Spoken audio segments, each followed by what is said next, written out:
welcome to BJJ Mental Models, episode 99. I'm Steve Kwan. I'm Matt Kwan. BJJ Mental Models is your guide to a conceptual and intelligent jiu-jitsu approach. And today, actually for the first time ever, we have two guests, and incidentally, two of our most requested guests. So we got them both at the same time. It is a two-for-one deal for our listeners. We've got Lachlan Giles and we've got Livia Giles, all the way from Australia. Lachlan, Livia, how are you doing? Very good, apart from the lockdown, but otherwise we're pretty good. We've been stuck with each other for 7 months now. So are you guys, what is the current status in Australia at the moment? I understand that you guys turned the dial back up on the lockdown again. Yeah, in our state, so it's only our state, which is Victoria, is under lockdown, and everywhere else is basically as per normal. So we've been, shut. We've had our gym shut for 7 months now. Oh, man. That's insane. Yeah, that's rough. I mean, unfortunately, one of the things about jiu-jitsu is it is one of those careers. I was actually just on Stephen Kesting's podcast talking about that. And I mean, the unfortunate thing about this sport is, like, out of all of the jobs in the world that you could have, this is one that is just outsized impacted. I mean, even the other martial arts get it a bit easier because you can theoretically go and kick a heavy bag and at least get some exercise in if you're doing boxing or kickboxing. But man, with jiu-jitsu, it's a tough ride for sure. Yeah, I don't know. It's a weird situation. It's a hard one where everyone should have the right to protest, but it's nearly like, the quicker we get it over and done with, then the quicker we can open up. In psychology, there is this thing called the prisoner's dilemma, where it's like a kind of a tough psychological question where there's a problem like this, and if everyone cooperates just perfectly, there's not much of a problem. But if one person chooses to go against it, then there's a big problem. So how do you ensure that you get everyone to cooperate? I mean, it's a hard one because in our lifetimes, there's never been anything quite like this. And I think that it kind of caught all of us off guard by how quickly this happened. So, man, it has definitely been an odd 2020, to say the least. I'm just hoping that, maybe it's wishful thinking, but I'm hoping that when the clock rolls over to 2021 and we say Happy New Year, it's just like clean slate. We can put this behind us because, man, it would be nice to get back to training full time for sure. So something that I wanted to talk to you guys about, it's a concept that actually you had proposed, and it's something that our listeners had actually requested that we speak to you, or really anyone of your caliber, about, is the concept of how to develop and create your own jiu-jitsu style. And this is something that I've tried to get my head around for a long time as well. I think that, everyone knows that as you train and get more experienced and move up the belts, everyone kind of develops a style. But I don't think many people put a lot of thought into how that happens or what that means. And it just kind of emerges organically. I can say, speaking from my experience, when I was a blue belt, I had an inkling of which moves I kind of liked and which ones I didn't. But it wasn't until I got to really black belt where I feel like I could articulate what that means when I say, hey, this is my style. And I'm not even sure that answer would be the same for everybody. So I guess my first question for both of you is, how would you define what a style is in the context of jiu-jitsu?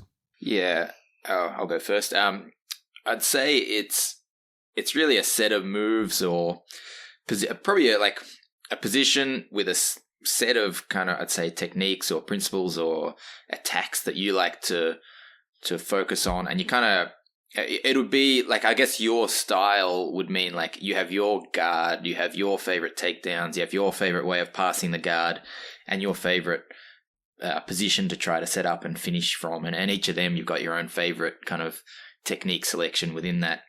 So I really think it's kind of like, I guess your style is your whole game, but each of it has kind of individual things where you could have multiple, there's obviously a lot of different guards you could choose, but here where you end up choosing one and you try and force the game into that one style, so they have to play your game so that you can take it to the next phase of jiu-jitsu, essentially. Yeah, I think probably on top of that, it's not just competitors, but also whether you're, slow or fast, or whether you're scrappy or slower and precise. That's probably, even though it's more to do with techniques, that's probably a style as well, like very aggressive and scrappy versus gentler and slower.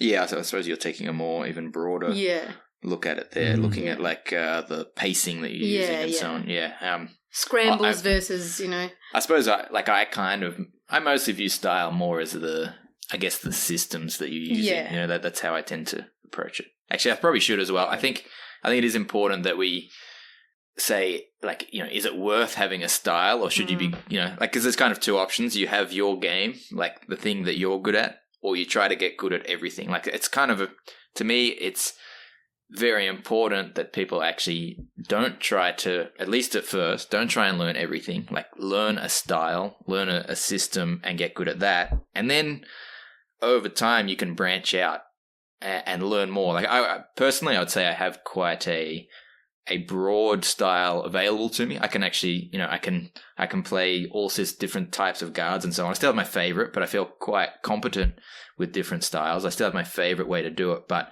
in developing someone's game, I think it is important to have a style rather than try to get good at everything. And I think people who try to learn everything at once and don't have their favorite things actually end up not progressing as fast.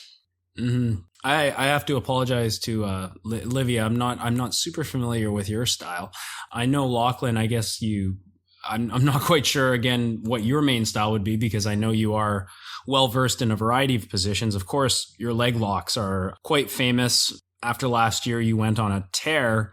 I remember the first, and correct me if I'm wrong, but the first match where it was kind of the start of your huge run was the win against Manshur Kara. That was a huge win because he's real good. And then you did that quintet event where I think you submitted everyone with heel hooks, and that was impressive. And then you got bronze at ADCC in the absolute division, submitting Gaudio, Kainan Duarch, and Muhammad Ali. So like 3 giant dudes, and you're going in there submitting them with heel hooks, and heel hooks that are different from the conventional heel hooks that we've seen the DDS guys use.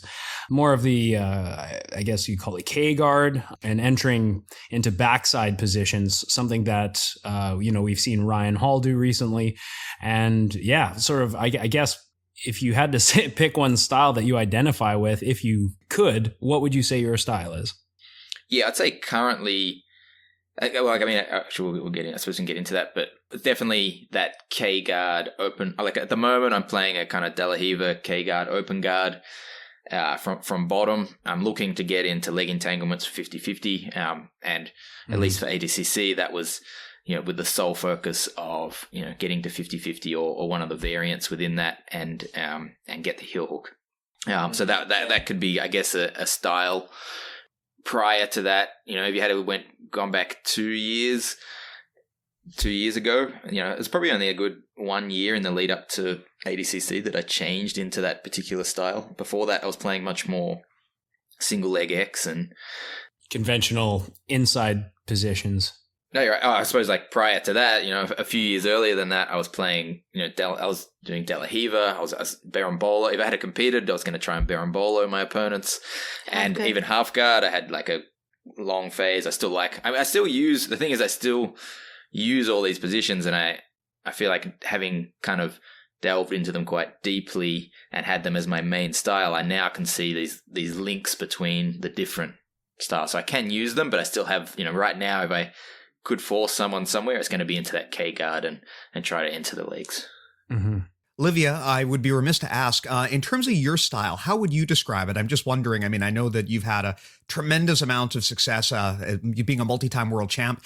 What kind of style would you say you have, and how would you say that you've evolved it over the years? And I guess I'd also ask, what led to that evolution? Was there any particular moment or insight that, kind of helped you build the successful style that you have today? I think I probably follow Lockie quite a lot, and I guess that's like many people in the gym, they'll follow what the head coach is doing the most.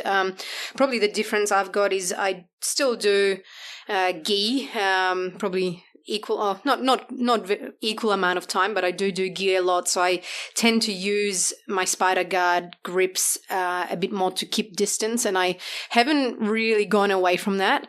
I guess when I was a blue belt, that's when Lockie was going through his single X and X guard sort of phase. So that's where I started, and I was quite successful at blue belt level with that. It was kind of new school back in the day.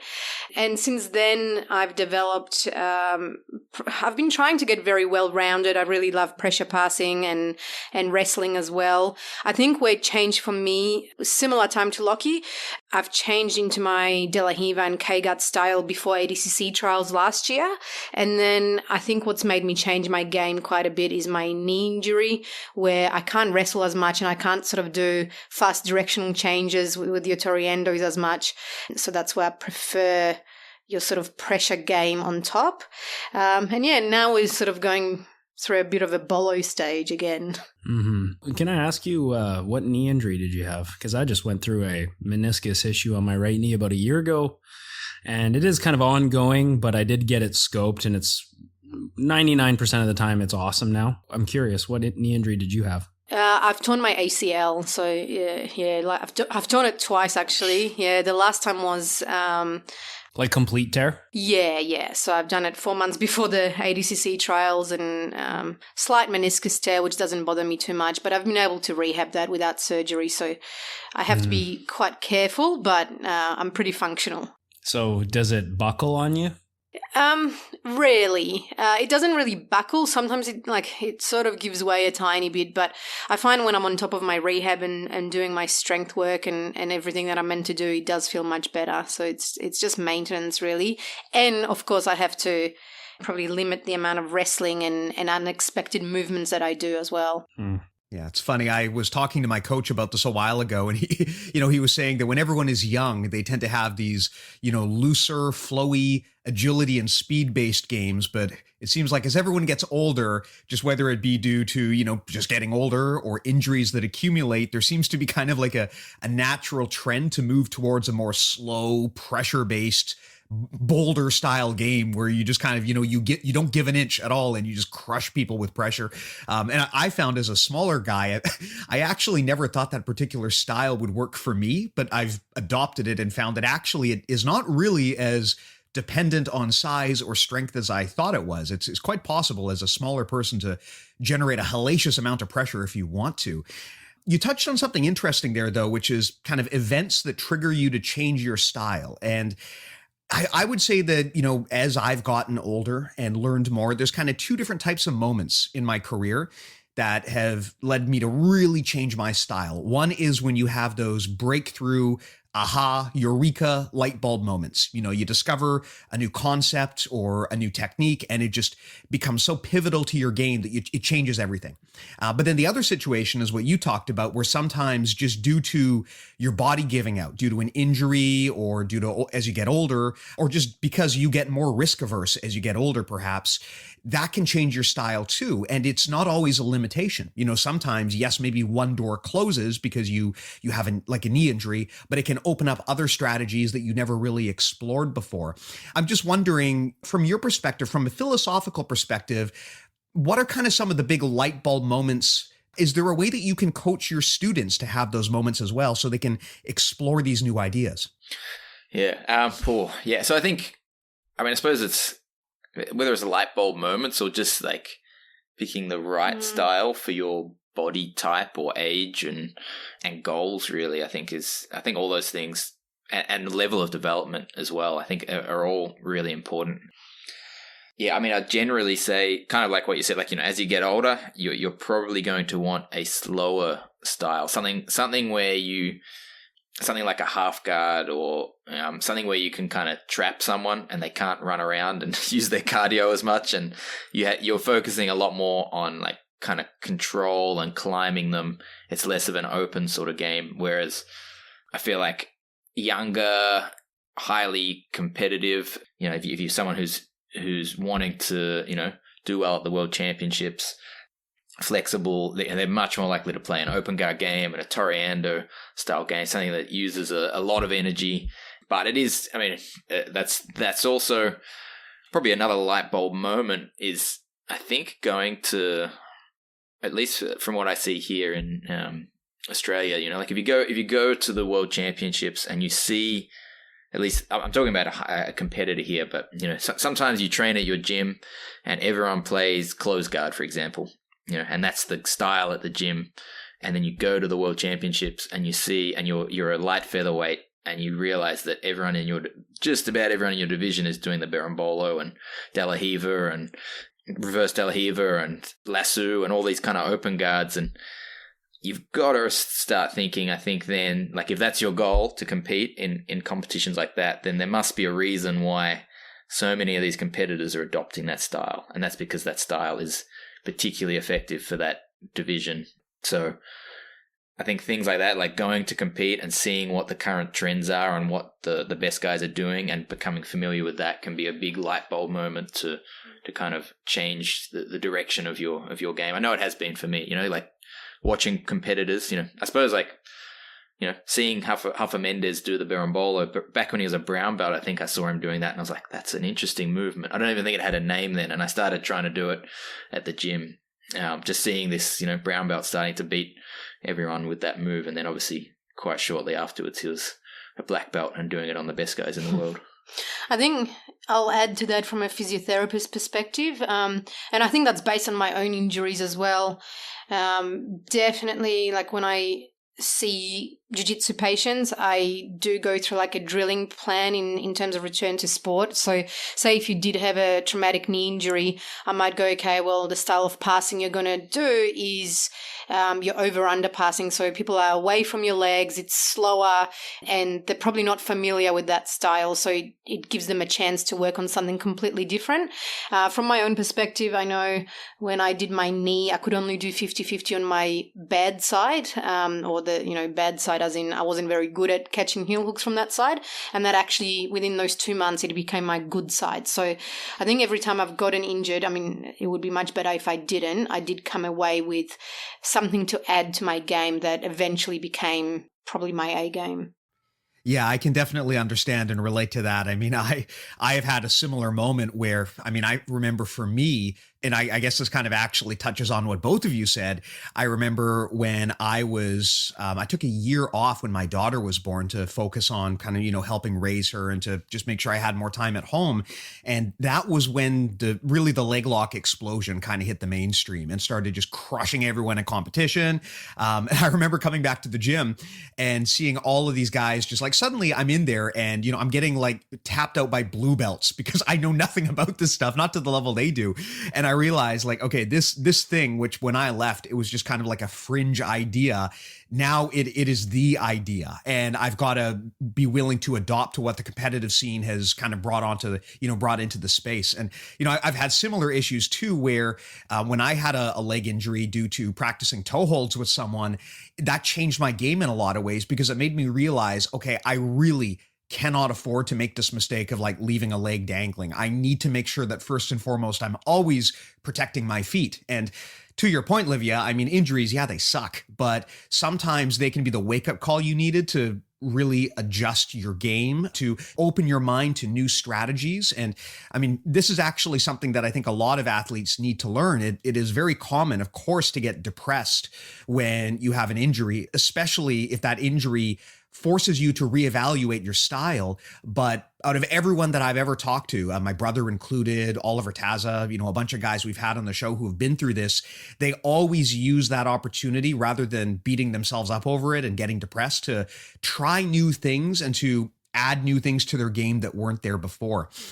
I guess on that note, one thing that I would be curious to know is, to what extent do you guys believe that body type has a dependency when it comes to your style? Now, and the reason I say this is because when I was much younger and more naive, I would really beat myself up if I just couldn't make a move work in a certain context. I remember Eddie Bravo, for example, defending his system and saying, it's all about flexibility. Anyone can do our stuff. If you can't do it, it's just because you need to do more flexibility training. And I've heard, Ryan Hall say things like a little guy can always triangle a bigger guy if you just got to get the technique right.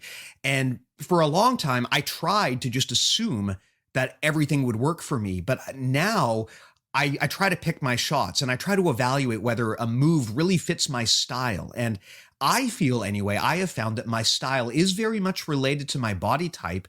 I'm just wondering, at the higher levels where you guys operate, do you find that? Do you find that you can just integrate anything into your style if you really, really want to? Or do you find that there are some moves that just naturally you gravitate towards? Like, I guess basically what I'm asking is, do you pick your style or does your style pick you?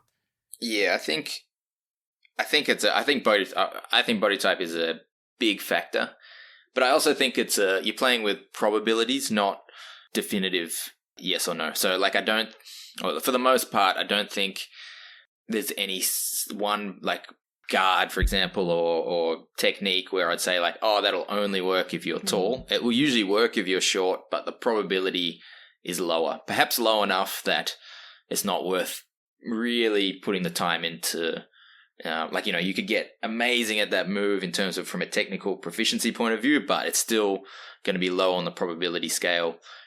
Whereas if it was someone tall, they're going to have a much better time with that. So, I guess like have an example for that. Maybe some of the ways people are passing spider guard or De La Riva guard these days, where they're kind of like popping their hips back and throwing the leg past by like as they pop their hips back, like kind of like a Toriando from De La Riva, which I think if you're long and tall, you can like disengage your hips enough that you can clear the foot through that space. Like you can really stay attached enough with your upper body, but still retract your hips enough to clear the leg. And I think I can still do that, but the person I need to like really, it would need to be perfect. I'm obviously shorter, so like I can do that particular type of pass, but my movement would need to be closer to perfect, and their reaction would have to be worse compared to if I was taller, where I could get away with it even if things weren't quite right. So,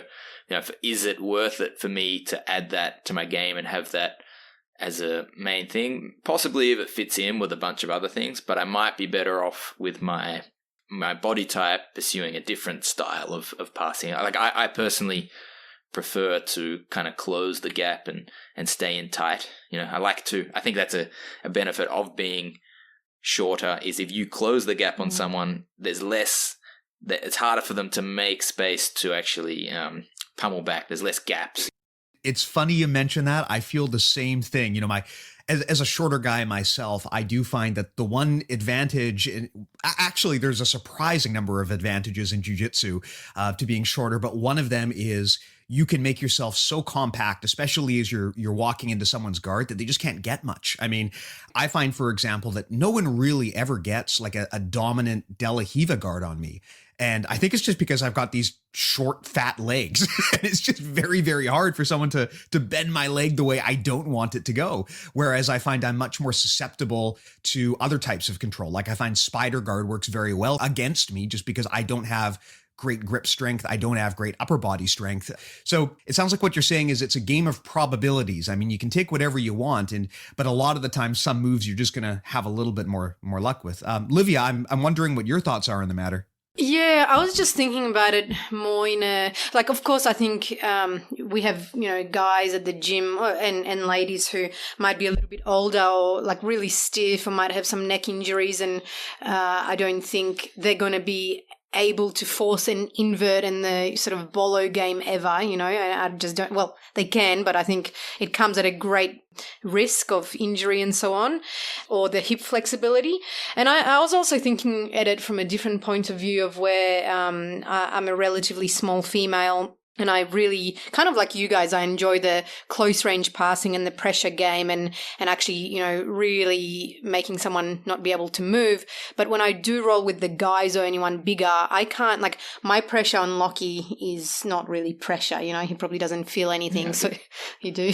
Yeah, when you let me get there. But like, I do tend to, like, I think I'm forced a little bit more to go around the legs and use my speed a bit more with anyone bigger. Whereas with the girls my size, I actually have enough strength or like I'm able to exert enough pressure to slow them down and to actually pin the hips or whatever it is. I don't know if that's my technique as well, but I do think strength or size matters to an extent. Sounds like you're talking about body types, which is kind of the discussion that I thought we were going to get to. Again, I think everyone in this conversation's pretty short. Definitely, I think there is advantages with that. One advantage I think is, I think when applying wedges to, leg entanglements, I think if you have shorter legs, it tends. That's my fucking cats running around like idiots. Sorry. Again, Matt, every single freaking episode with the cats. If it's not my kids screaming out for no reason, it's my cats. It's not just you. My cat has been standing behind the door just wailing, and I've been trying to make very strategic use of the mute button to keep him out of this podcast. They're full on fighting. So anyways, Lockie, I just wanted to ask you, what do you think about and this is something that my professor, Rob, who's quite tall, he's very tall and slender. He's probably 6'2", 6'3". That's where I get a lot of my leg locks from. He said, if you're shorter and you have thicker legs, you tend to be able to apply sometimes stronger finishing mechanics and wedge mechanics and leg entanglements. What do you think of that statement? Yeah, I think there's pros and cons of, I suppose I like 50-50, and I think even just that, it's harder for a taller person to retract their knee and get their leg out of the entanglement without exposing their heel. Whereas I can often tuck my foot in a lot tighter, and it's harder for someone to pull my foot right up to their armpit or close to their shoulder where they can actually start to attack. So there's that side, which I think favors the shorter person. I do think you generally can create a tighter squeeze when you're shorter. My experience has been more so of that anyway.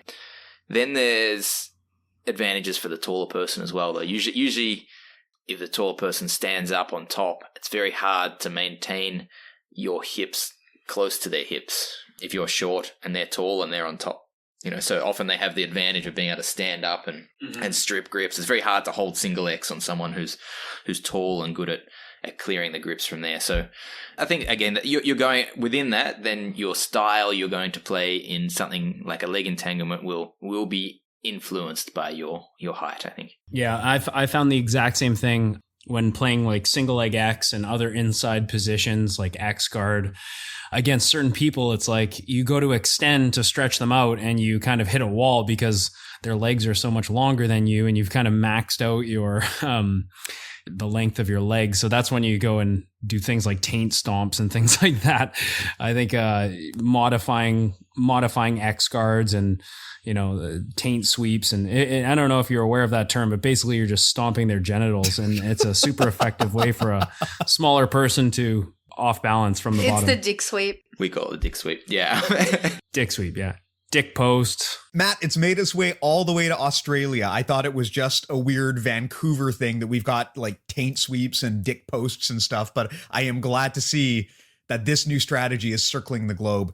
What you were saying there about, I think rolling with Craig, he's obviously considerably taller than me, and trying to play the traditional, like that kind of single leg X entanglement game on him. And I kind of just found that usually, like, I think if a move's good, then it continues to work. And I just felt like with Craig, it was just getting worse and worse. He was figuring out how to counter that and shut that down. And just by trying to go there, I was getting put in worse positions because of that. So that's when probably one of the reasons I started to look more towards 50-50 as a way of having an entanglement that's less prone to something like a taller person standing up. And yeah, that makes sense. Yeah, I find for me that's the nightmare scenario with a bigger guy is if they stand up now that because their legs are so long, it's the rest of their body is just, it's out of my reach now. I can't even do anything because all I can do is get at this one leg.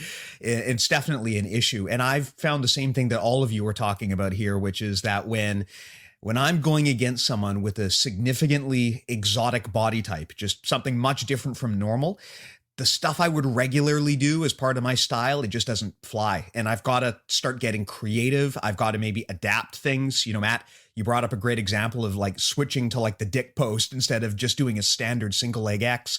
That was kind of a mental hurdle that I had to overcome earlier in my training because I was so focused on listening to Professor and doing what Professor says. And I thought, well, I feel like I should have to adapt this, but Professor said, do it this way. And I'd almost feel guilty if I started trying to get creative or to change up.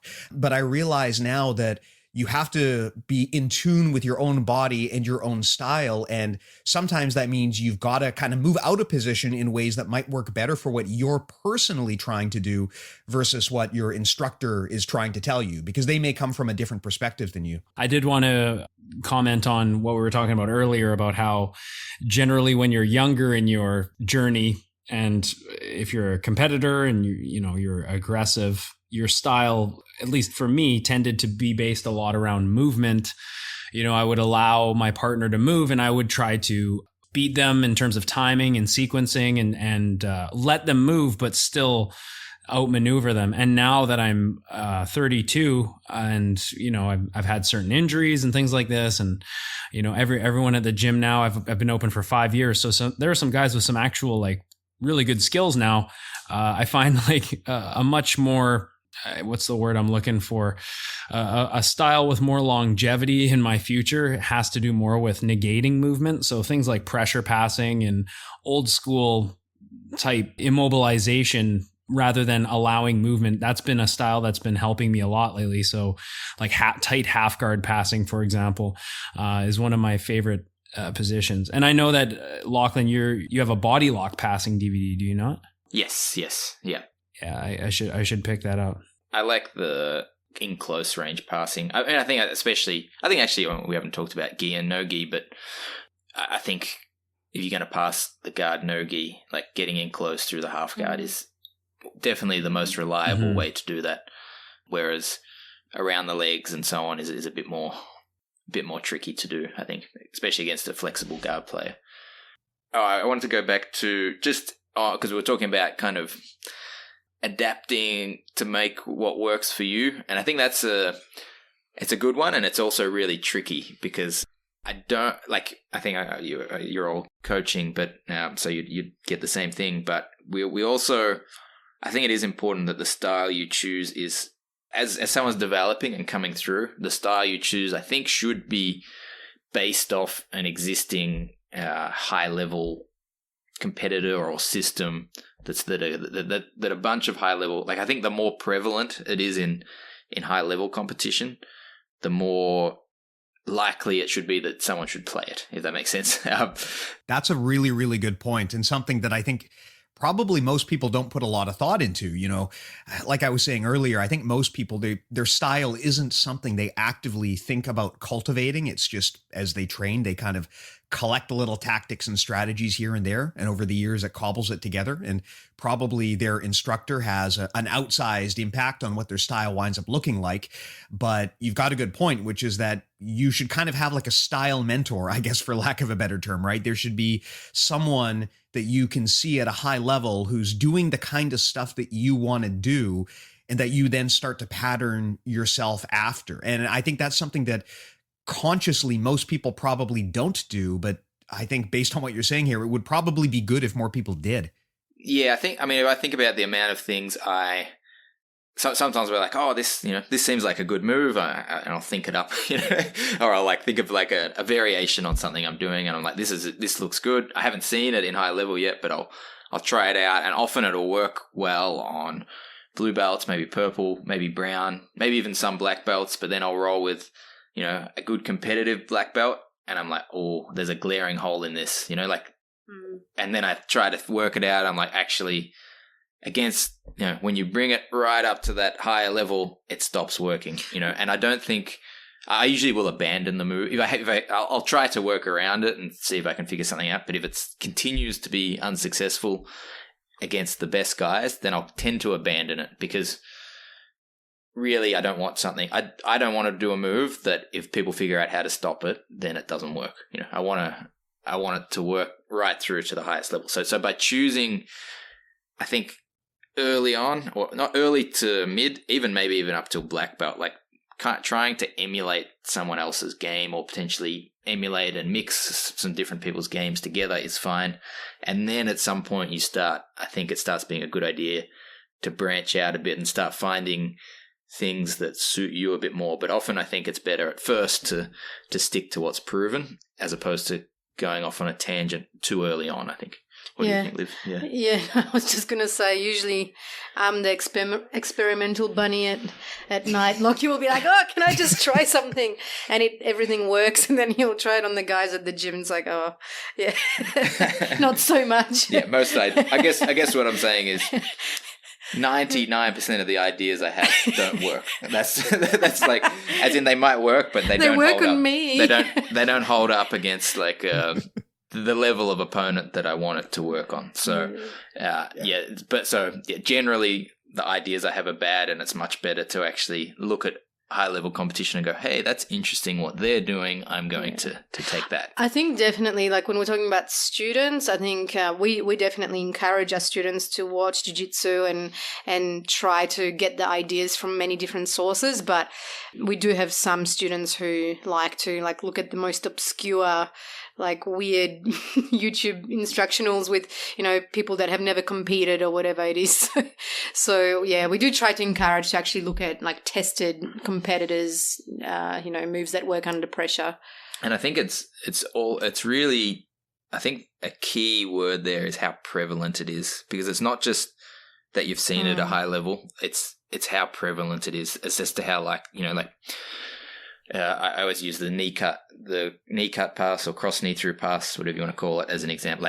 You see that in all the time, So that's if you don't have that in your game, you've got a glaring hole in your jiu-jitsu if you don't know what a cross knee through pass is and how to do that. Whereas you might find some competitor who uses we can say the crucifix as an example. It can work. You can make the crucifix work. There's probably one or two competitors I can think of that actively at the world level that actively look for the crucifix to finish. But you could ignore that and still be very good at jiu-jitsu. You don't need the crucifix in your game to be good at jiu-jitsu. Whereas something like the knee through, I really feel is important. And all you have to do is look at how prevalent it is. You see knee cuts happen all the time. You see crucifix and crucifix finishes happen occasionally. Because I think some people might get that message of watch a high-level competitor and then they'll choose someone who does something quite obscure and then just follow with that. Yeah. And the funny thing too, of course, is that, especially as you are in more the junior side, you're attracted to novelty. And so those obscure, fancy, weird things, they're exotic and they're fun, and they have kind of an undue influence on white belts, I think. People are attracted to shiny objects, and the problem is sometimes it is just the tried and true boring stuff that actually works best. And, this is something that Matt and I have talked quite extensively about, which is that when you're building a strategy, yes, sometimes those fancy moves, basically the novel moves, the unorthodox stuff, we look at them kind of like tricks, right? I mean, and they can work. Usually, if you're good enough at it, a trick will work the first time, but it probably won't work the second time. And that's not to say you can never use a trick to try to throw off your opponent or an unorthodox move, but you're going to be, odds are, way more successful if you stick to the things that are proven bread and butter over time at the highest levels, the things that aren't fads, the things that even when the best are fighting the best, you can see that they still work effectively. Yeah, I can remember when I was, I think, purple belt, I learned how to do a berimbolo, and then I started watching the Mendez Bros, as you guys were talking about Mendez Bros earlier, and I think they're pretty inspiring, just the way that they innovate and they move and all this, their style, and the Meow Brothers as well, watching crab rides and seeing how they're going upside down rather than passing the guard conventionally. And it's funny because then after they did that for a number of years, they started passing the guard conventionally on top and using pressure passes. And it's funny because my game has also, I wouldn't say I don't do bolos anymore. I still do them, but I don't look to do them anymore. In fact, if I could, I'm more opportunistic with them.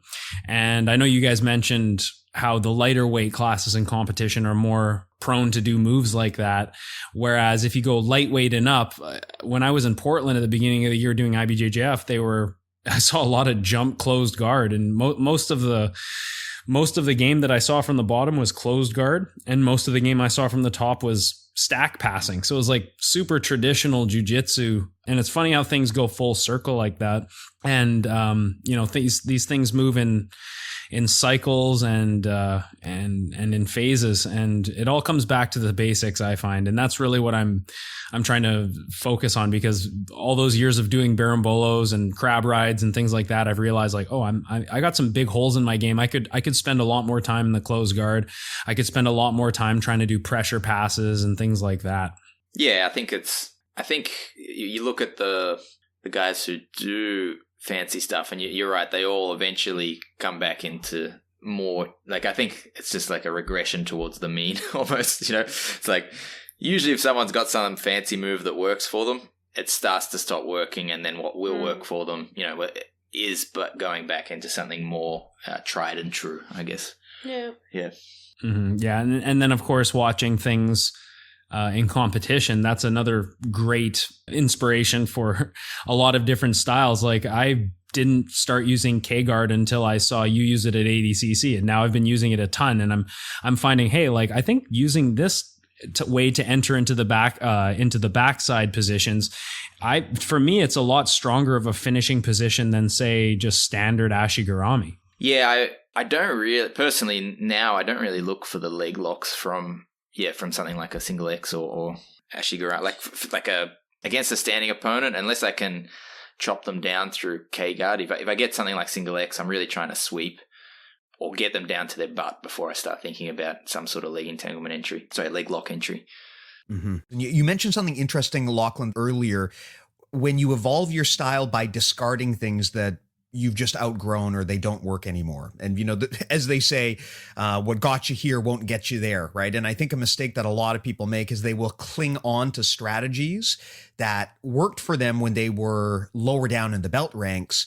But once they face stiff enough competition, the things that they've been using for years, there's got to be a moment where you realize, okay, maybe this isn't the right thing to do anymore. It got me where I need to go, but I'm now seeing that against this next level of competition, I just can't break through the ceiling if I'm still using this game. And interestingly, in the business world, they have a concept for this. It's called systematic abandonment. And the idea is that, as your company grows, once you get to the next level, the things that you were doing at the earlier levels will actively hold you back because they're no longer appropriate. So you have to make a conscious effort to kind of flush the toilet and get rid of a lot of the more junior techniques that you were using so that you can focus on the things that are required of someone who's up at the next level. I'd just be curious to know from your perspective, is there a way to tell when that time has come? Like, is there a moment where you're kind of evaluating your game and you realize, man, I was using this tactic. I've been using it all the way since white belt, but it's just not there anymore. It's just not happening. Like, is there a moment where you realize this particular move's got to go? Yeah, that's a really good point, actually. And something I wanted to discuss when I thought about this topic was when you should change your style. Should you be changing your style as you go, as opposed to sticking to the same thing? And yeah, I think if it's not working, right? Like, I think anyway, the way I think is if I'm rolling with someone, I'm trying to do a technique or use a particular system, and it just keeps getting blocked, and I trying everything I can, and I'm thinking about it and problem solving, but in the end of the day, it's just not working. That's when I think it should. Like, if you're not gaining on your training partners, I think it's not good.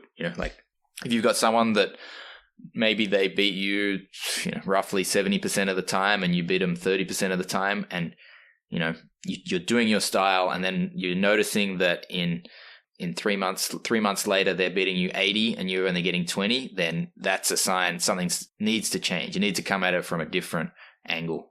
And that actually, so to me, that would be if it's not working, I think it should, if you're doing it well enough, it should be able to work on anyone. But don't set if you're a white belt, okay, you're not going to beat the black belt, for a very long time. So keep it to someone who you're, somewhat competitive with at first, just to kind of get a more realistic sense of how you're progressing. Mm-hmm. Yeah, Livia, I'd be curious to get your thoughts on this, because I'm presuming, I didn't realize you were a physiotherapist, but I'm presuming that as you have that job, that a lot of jiu-jitsu athletes come to you, and you probably have to some extent, coach them through the process of changing their game based on the injuries they've received, which can actually be a valuable experience that can actually help you more than you expected. I'm just wondering what your perspective is on this whole discussion about systematically abandoning techniques that you've used before. Yeah, I think an injury is nearly like an easy way to just do it, because I think people hold like attachments to their style or their techniques quite a lot. Sometimes with like a injury can be a blessing in disguise, where it's like, okay, well, you're banned from doing whatever it is, close guard, so you have to open up, and it's out of your comfort zone, but you have an excuse to lose, I guess. I think a lot of people are a bit scared to try because they do lose a bit more when they learn a new thing. Yeah, so I think with physio, it's nearly easy. I think the hard bit is actually getting people to pay attention to what style they are playing, especially, and that's not everyone. I guess at our gym, we do try to have a really big technique focus, but you do have like white blue belts that come and I ask, what's your A game or what's your style? And they have no idea. They just say, oh, I like passing, and I go like, passing how? That's fair. I mean, I like passing too. A lot of people do that, or like they'll say, I like closed guard or open guard. I'm like, what does open guard mean? Like what? Like, because there's a difference if you play a De La Hiva or spider guard on your knee, like, is that safe or is it? And they just don't really know exactly what it is they're trying to do. So I think like defining what you're actually playing and then trying to change that is step one.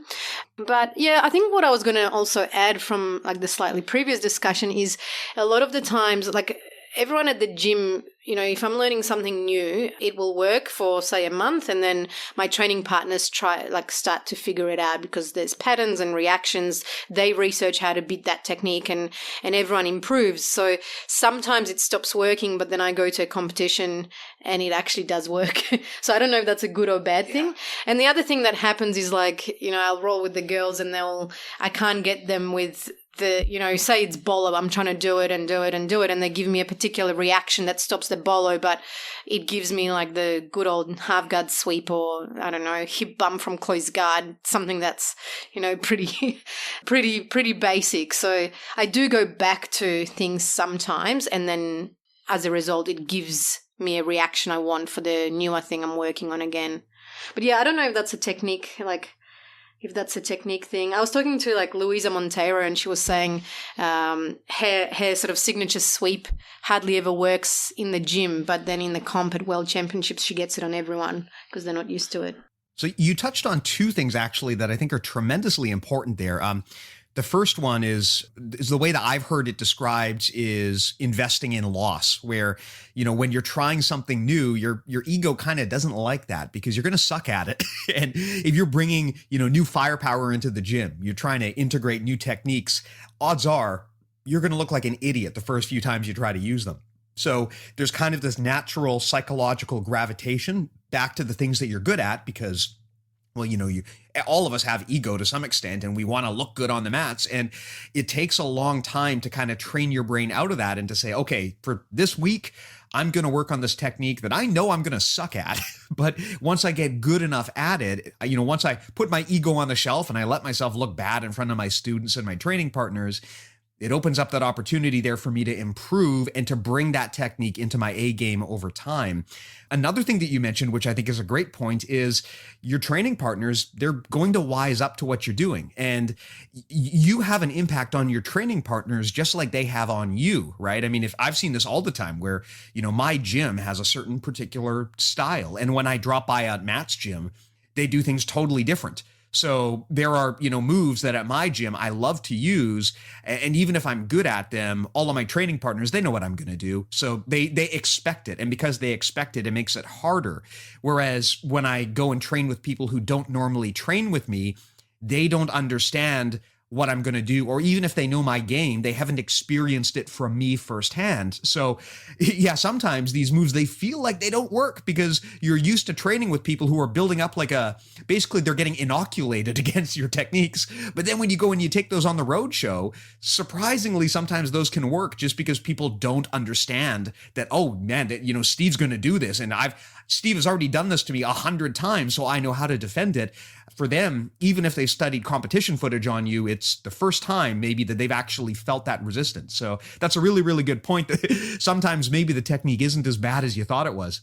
Yeah, I think talking about that, the importance of, knowing that you're going to suck at it, I feel like a really important thing there is knowing that the thing you're working on does work. Yeah, that's why I really recommend basing it off high-level competitor or something. Just so, if I see Leandro Lowe is doing something and it works, I see him do it 5 times in a row, and I go to the gym and I'm like, I can't do this move. It's bullshit. That's not true. I just suck at the move. That's me not having enough nuance to actually understand where I'm going wrong with the move, and perhaps if I keep persisting, I can make it work, because I see that it does work. But if it's something I saw on a random YouTube video or something that I created myself, there's a fair chance it does have a ceiling where it just stops working. So knowing the ceiling is high by watching someone high level, doing it repeatedly, then should give you the confidence that you're not doing it right yet. Yeah. Or you can keep developing, keep pushing through, keep developing it if you feel like it's something that you want to add to your game. I think also, like, going back to the ego thing, specific training or like positional sparring is a really good way to fix that, because it kind of takes away the focus of winning and losing a role. You're just kind of like losing a thing in a position, and then you get to go back and fix it. So I think that definitely seems to get people out of that sort of really competitive or must win at all cost, and hold and not open up to try something new. We're also talking about when you're trying to change your style, like, I think an important thing to think about is what should you work on? How far removed should it be from your style that you're playing now? And I think it probably takes a good coach to guide probably your average jiu-jitsu person through it. Us as black belts, we can kind of work this out ourselves pretty easily. But for a blue belt, for example, let's say a blue belt plays half guard or plays butterfly guard, and they want to play De La Riva. Butterfly and De La Riva don't really mix well together in and of themselves. You need some intermediary there or maybe two intermediary things to eventually link those two particular types of guards. So I think you want to build off your existing game and just shift it a little bit. So if you were playing butterfly is not too hard to go to half guard, and then half guard could go to reverse De La Riva. Reverse De La Riva could eventually bring you into De La Riva. But I think doing something very adjacent to what you're working, it'll feel a lot more familiar what options you have. And you can also find out where your current game fits in with the thing that if you're working butterfly and half butterfly, for example, you'll start to notice, okay, there's, when they do this, I can go back to my butterfly game, but if they do that, I can go to my half butterfly, and then that can become a half guard, and then, you can build it like that. So I think it's important that people are working adjacent areas. That's something that not enough people talk about. And Matt and I have talked about this too in the process of helping your students kind of build their game plan, which is that a lot of students, if you ask them, what is your game plan? They'll say something like, I like to do this pass. And then when I do that pass, I like to do this submission, and so on and so on. And then you can start asking probing questions like, okay, well, that's cool, but how do you get on top? And they'll just kind of go, duh, I'm missing that part of my game plan. And sometimes people, they have, one or two different techniques that they're really, really good at, but they don't have the method to string them together into a sequence and into a funnel. And this is something that I found to be tremendously helpful as I kind of reevaluated what I do that works. I don't like to have just individual positions or individual techniques that I like to use. I try to find a way to connect them so that they'll all ultimately, no matter what happens, I have a way to get to where I want to go. Like, if you like, for example, single leg X guard, and you like playing that position, but you don't have a good way to actually transition out of that into a more dominant position later, like there's a missing hole in your game. And I think a good coach can really help their students by kind of helping them connect the dots. Like, what is the journey here from all of these positions that you're currently good at, and how can you funnel those to where you ultimately want to go? Absolutely. Yeah, I can't remember. I think it was like the original head coach we had, John Will, used to say that it's like you've got a big jigsaw puzzle, and the easiest pieces to add on are the ones next to like you're starting to fill out, a jigsaw of half guard. The easiest piece to add on is one next to it. You can see it, you see where it fits, and you put it in, and you're going to build the jigsaw a lot quicker. If your eventual aim is to have a broad, filled out jigsaw puzzle, you don't start putting one in the middle of an unknown spot. It's very hard to build on that. But building on what you've got existing and branching out, eventually covering the whole puzzle is probably the best way to do it. I wanted to ask you, Lachlan, because on Ryan Hall's 50/50 DVD, which extensively covers the the backside 50-50 position and some of the concepts there. I would say your instructional is probably it's got more content. Ryan Hall's instructional is not super long, but he talks about the application of those positions in an MMA situation. And I'm just wondering, personally, I don't do this, but I'm wondering, do you consider your opponent punching you in the face when you're in these positions? Or is it pretty much, is your thought process when you're developing, these techniques, is it pretty much sport jiu-jitsu oriented? Yeah, for me, it's just sport jiu-jitsu. I mean, if I was coaching an MMA fighter, I would probably change my approach to a certain degree, or if I was training for MMA myself. But yeah, I'm trying to compete at ADCC, so I think if I'm going to not do a move because I could get punched, but I'm trying to win ADCC, I feel like that's two conflicting areas of interest. So yeah, mine's pretty much just sport. I mean, I to be honest, I haven't really trained enough MMA to have an opinion on which parts of the 50-50 game would or wouldn't be applicable to MMA. I'm sure Ryan Hall does, though. He's obviously training that a lot, so he would have some really good insight into that. Mm-hmm. Do you do other martial arts at all? No. Wrestling. But obviously like wrestling, yeah. The one thing that I've always found fascinating is how sometimes adjacent martial arts can actually influence your jiu-jitsu style in weird ways. I mean, Matt and I, we've got a guy here in Vancouver who has a traditional karate background, and he's actually an outstanding jiu-jitsu black belt, but it's weird rolling with him because he still integrates in these kind of flowy karate movements that I've never seen anyone else do. I wouldn't even advise that other people do them, but it's just part of his style, and he's able to make it work. I know a lot of other people who are able to just do weird kind of highlight reel stuff because they just come in with a background and from folk wrestling or whatever. And it is interesting how sometimes your background or your adjacent training methods, it can actually impact your jiu-jitsu style and what you appear to be comfortable with. Yeah, I mean, definitely training wrestling, probably more from an aggression point of view. I found with wrestling, if I'm not pushing the pace, to at least over 70-80%, then my moves just don't work. I have to actually really commit. Yeah. Whereas jiu-jitsu, I feel like you can kind of, it's very you take an inch and you just hold it. Yeah. You take another inch and you hold it, and you're kind of working that way. And a takedown doesn't work that way. You don't get an underhook and then sit there for, a few minutes until they open up the next gap for you to take. You really have to get your underhook and force a gap. You're now just driving and trying to create some sort of opening yourself quite quickly to start, moving on to the single leg and then trying to finish that. It's all almost everything you do right to the mat is almost just a boom, boom, boom, boom.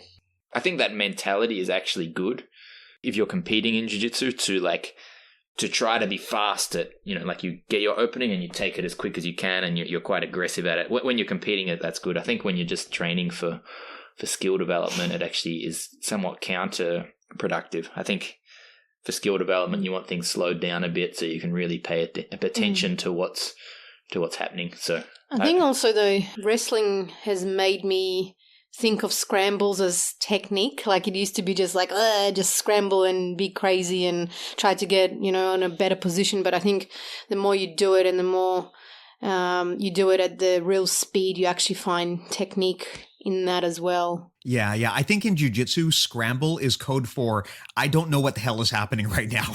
Pretty much. Yeah. But I think even in jiu-jitsu, at the higher levels there, it's really two people true. With a clear direction they want to go, but it's it could go, it's kind of at that point where anything it's a very can happen. feel type thing, but you still have to train it, what I'm saying, if you never feel it, it's just very energy consuming, and we're getting old and injury prone.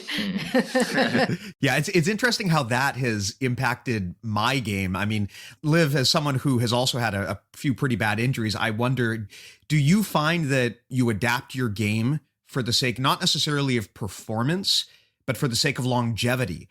Because I have found as I get older, I've had to start making this compromise where I'm not just doing stuff now because it works, but I'm doing stuff because I believe over the long term it will keep me safer, which is kind of an interesting discussion, in an internal monologue you have to have with yourself. Because the reality is, I mean, I know that there's a lot of stuff that at the high levels is going to work, but I find that now my goal more than anything is just, hey, I just want to be able to show up tomorrow just like I did today. I just don't want to die here.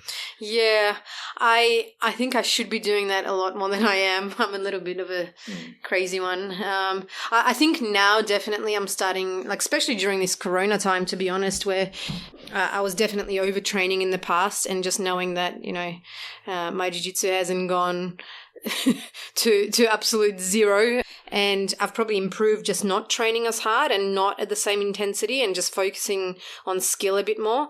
I think that's I think definitely I'm going to change the way I roll. I think the problem with me though is I actually do love rolling hard, and I find it really fun. So I like flow rolling as well, and I like being all flowy and practicing my transitions, but I actually find it extremely fun to just like roll hard from time to time.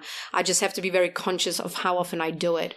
And I'm quite well aware that not many, especially girls, like they don't love rolling at that pace all the time, whereas it's not so much like the competitive thing in me. I just actually really enjoy it. Yeah, I'm the same. I mean, I do like rolling hard. I mean, with the caveat that I am old and lazy, but for the 2 minutes that I can do it is definitely fun. Hey, I do have a question for you, though, Olivia. One of our listeners specifically wanted to ask about this because you're right that as a woman, you have a very different training experience than, for example, I would have. And we have actually a surprisingly high amount of female listeners, and a lot of them have asked this question, and they've wanted to know, when you're in there rolling with men, how does that impact your style? Some of the feedback that I've heard from women who roll is that they have trouble getting quality rolls out of men, because men kind of have two switches, it seems, when it comes to rolling with women. First, they're afraid to do anything at all. And then the woman eventually starts winning, and then they freak out. So you're not getting like a consistent resistance curve from an opponent. And I've had a lot of women write in and say that they find that to be a kind of a frustrating training experience. I'm just wondering, is there anything that you do style-wise to get the most out of those roles with male partners versus with women? Yeah, it is really hard. And you're right. There's definitely some people that I think they're mainly men, I think. But yeah, there's I'm going to just lie there and do nothing and then compliment you on your pressure and while they're doing absolutely nothing. And the other ones that are, I think especially from when I've been a higher belt, so brown, black, there's definitely people that are actually fighting me. I think the trick is to find the guys that are not fighting you. I'm not looking for a fight. I'm looking for a roll. If it's a fight, I'm never going to win against a man, or against a trained man, I should say, that's heavier or stronger than me. So I definitely give guys feedback now, and it's might be a little bit easier as a higher belt and a coach as well. And I think I do it a lot nicer these days. I used to get really annoyed and really frustrated and be, rolling my eyes or whatever it was. And now I prefer that guys start off easier on me, and then I can say, hey, you can go a bit harder. Or if you put pressure, you're welcome to put pressure on me, but it has to be slow so I can tap. Or if you're using speed, because a lot of guys think, I'm rolling with a girl, I'm going to go really fast. But your fast might still be different to mine, just because of the explosiveness and the speed is still going to be, I guess, faster than most women. So it's really trying to match the pace and the skill. I think where I have a lot of fun, like when we're doing no-gi seminars, my favorite roles are the guys that are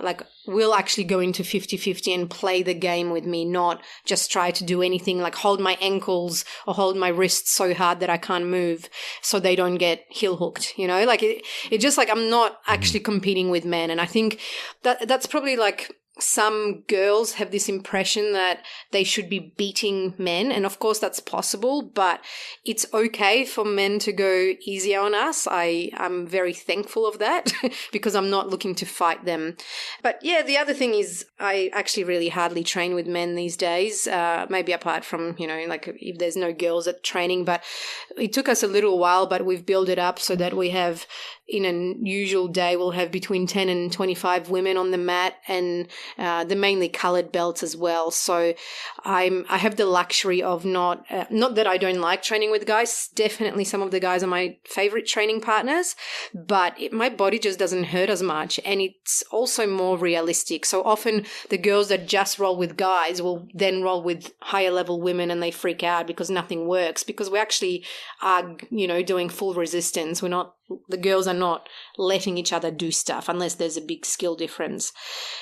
Yeah, so I think to summarize it, don't be afraid to tell the guys nicely how, or if they're going too hard or too easy, or ask them to follow your pace, and I don't know, build up the girls at the gym.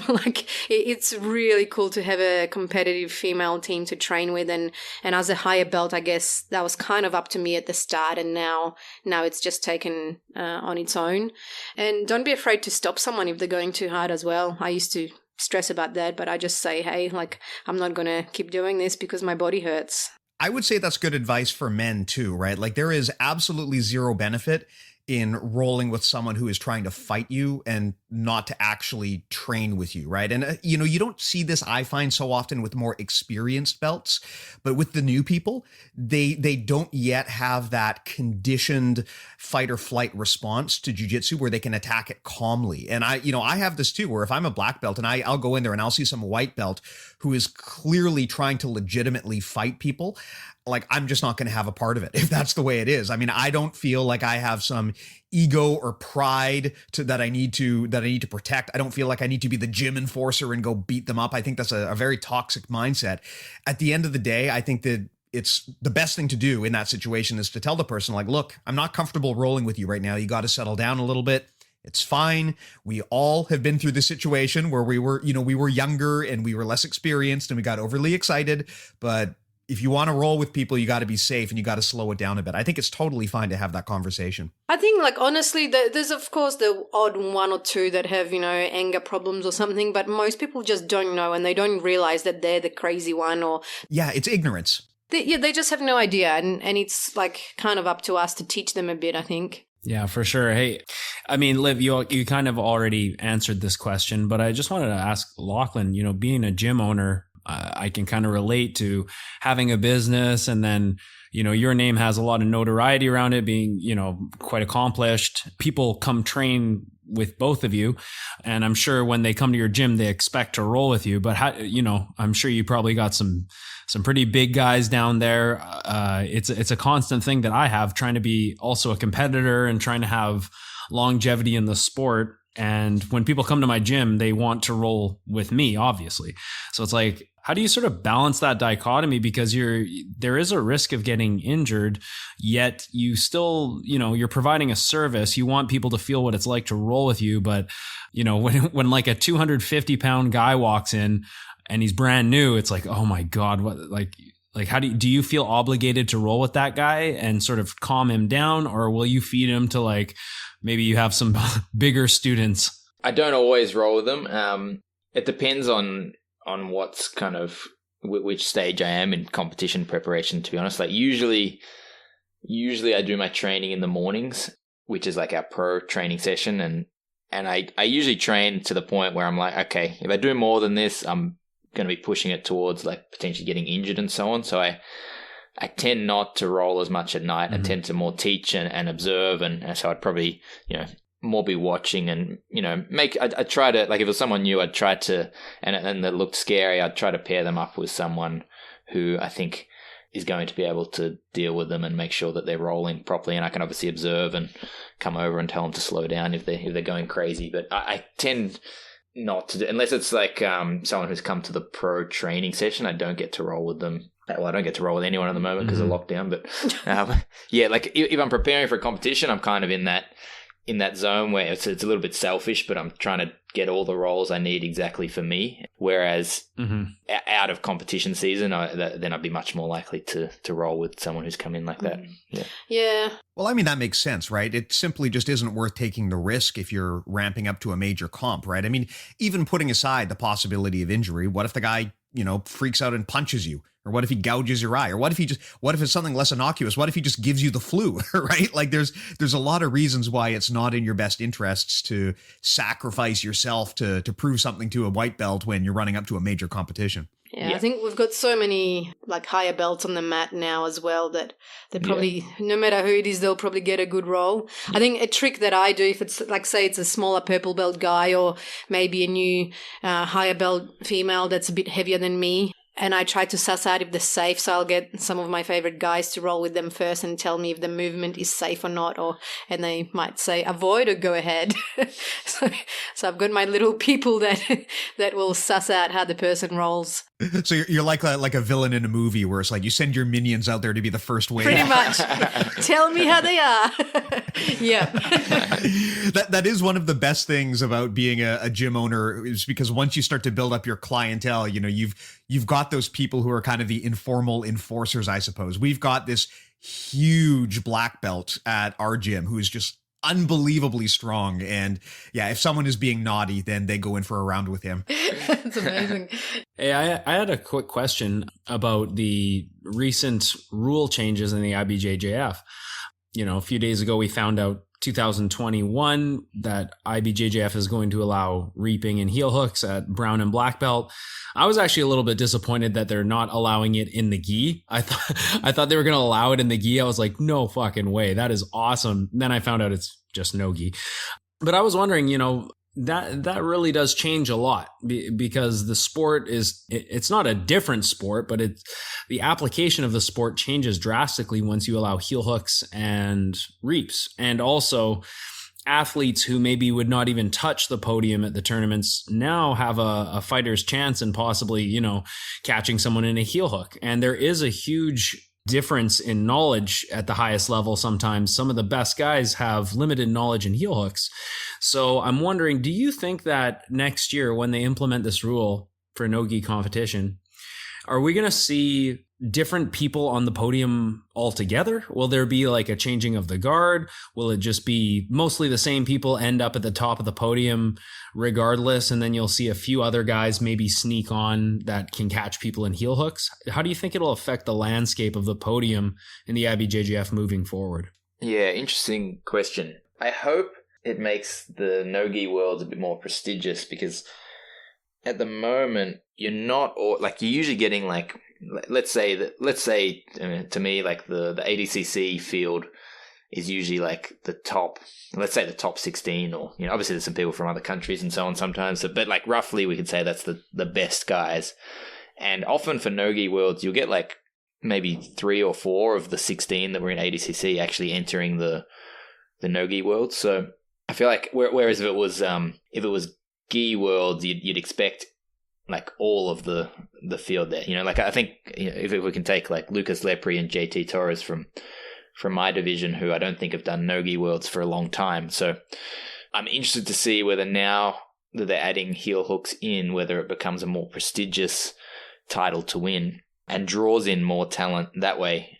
I mean, I still think someone like a JT Torres, I mean, he would still have to be the favorite. I'm just thinking about my division here, but if he was to do no-gi worlds, he would probably still have to be the favorite in a rule set like that. Although it is interesting now that, because ADCC favors wrestling, and that's actually often how JT Torres was kind of finishing his opponents. Now it's going to come down to someone could pull guard on him. He's obviously got very good passing as well, but that might change it a little bit.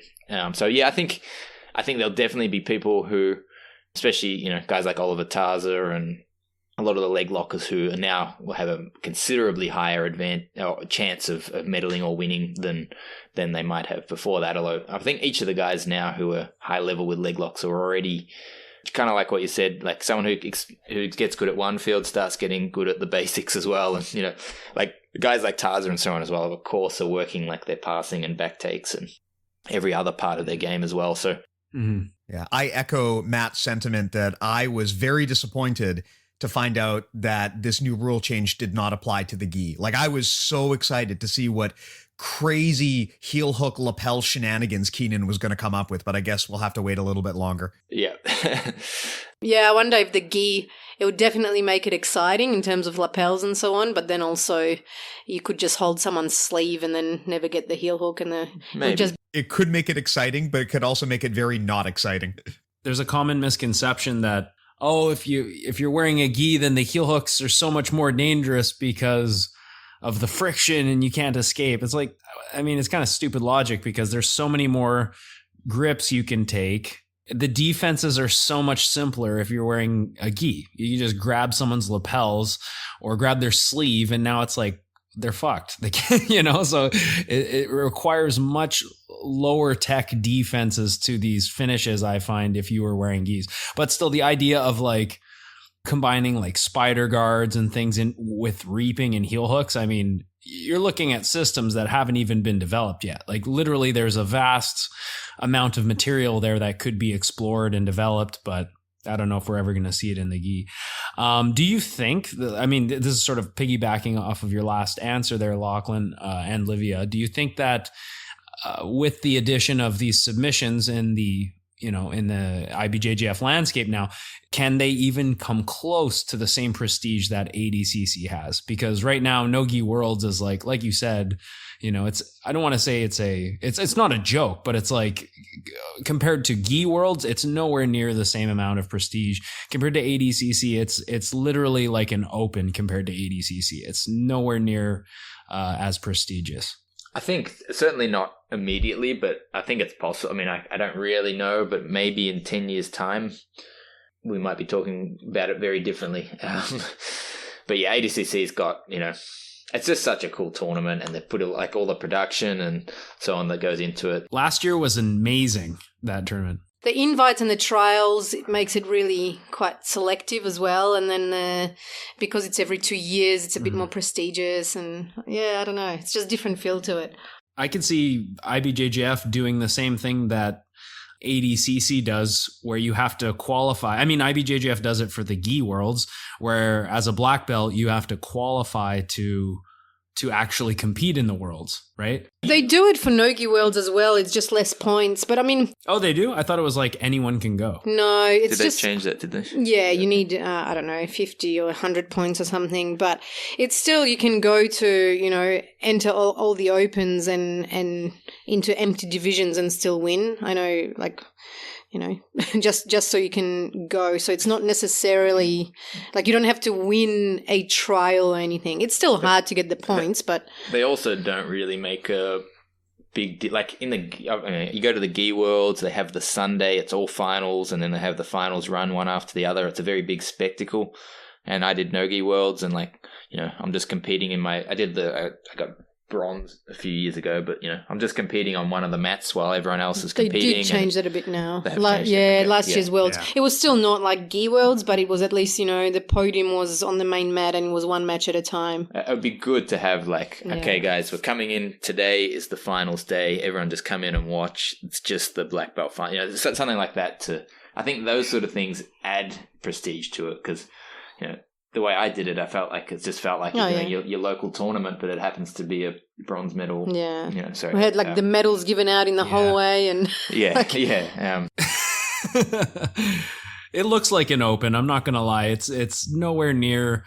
Like, that's one thing about ADCC is they're doing it right. Like, what a show. They had the pyro and the crowd was huge. I mean, who knows what that's going to look like now under the circumstances that we're in now. But it definitely would add prestige to be one match at a time, and a little bit more production value. But let's not forget IBJJF, a few years ago was doing tournaments in high school gyms and stuff. So it is moving along, I guess. I think, definitely having prize money. I think they do now. I'm not sure about No-Gi Worlds. For Gi Worlds, they do, but having prize money and recognizing their athletes, I think, would be a positive step. Oh, for sure. They definitely need to pay their athletes, I think, and just make it worth their while. Well, thank you for your time, guys. I mean, I'm trying to be very mindful of time here because I know that you guys have to run. I really do appreciate you going in deep with us on these ideas here. I guess just in terms of closing thoughts, is there anything we haven't covered, any big picture advice that you would give to listeners looking to develop their style, kind of just high level do's and don'ts that we haven't discussed already? Yeah, so I think at first, early on, up till blue belt, possibly there's just like a general basic fundamentals of jiu-jitsu that you want to learn, and probably with a little bit of variety in there, which might start to show you like which techniques you start to prefer. My recommendation is towards blue belt or from blue belt on, start developing a particular style, something that's well established to be good, but start getting good like that. Don't try to get good at everything at once. Focus on one particular thing. That might be body type dependent, might be age dependent, might be fitness dependent, definitely goal dependent. What are you wanting to be a competitor? If so, then make sure you're doing the style that's going to be prevalent in your division so that you're actually like up to date with exactly what's going on there. If you're doing it for just a hobby, then you can tend to, you can play around a bit more in terms of exactly what you want to work there. And then once you've got your style, start working adjacent, like get good at that first and be very comfortable with it. Start doing adjacent styles from there until you start to broaden your game out. And as you broaden that way, you might find your style, like your favorite moves actually start to shift into something else, and that's fine too. That's kind of how you progress. And that's obviously applies from escapes on bottom right through to guard, takedowns, top, and submissions and finishes. That's my summary. Liv? I agree. I concur. Well, that was easy then. Awesome. Before we let you guys go, is there anything that you want to plug? Is there anywhere where people can find you or learn more about your systems and your techniques? Yes, I've got, obviously you got Instagram, Lachlan_Giles, and you got Livia_Giles or Livia.Giles. I don't know. Livia.Giles. Yep. I've got the YouTube channel, Absolute MMA St Kilda, and I've got a bunch of instructionals through BJJ Fanatics as well. So covering guard passing, a bunch of guard things, guard leg attention, locks, front headlock. Yeah. So awesome. Well, I will let you guys go. Again, to both of you, thank you so much for spending your time here with us. Greatly appreciated. Stay safe out there. I know that the situation is challenging in Australia right now, so hopefully it gets better soon. Maybe someday we'll be able to come see you. That would be awesome. Thanks for being on the show, you guys. Big fans. Really appreciate it. Thanks so much, guys. Thank you. Yeah, thanks so much. Anytime.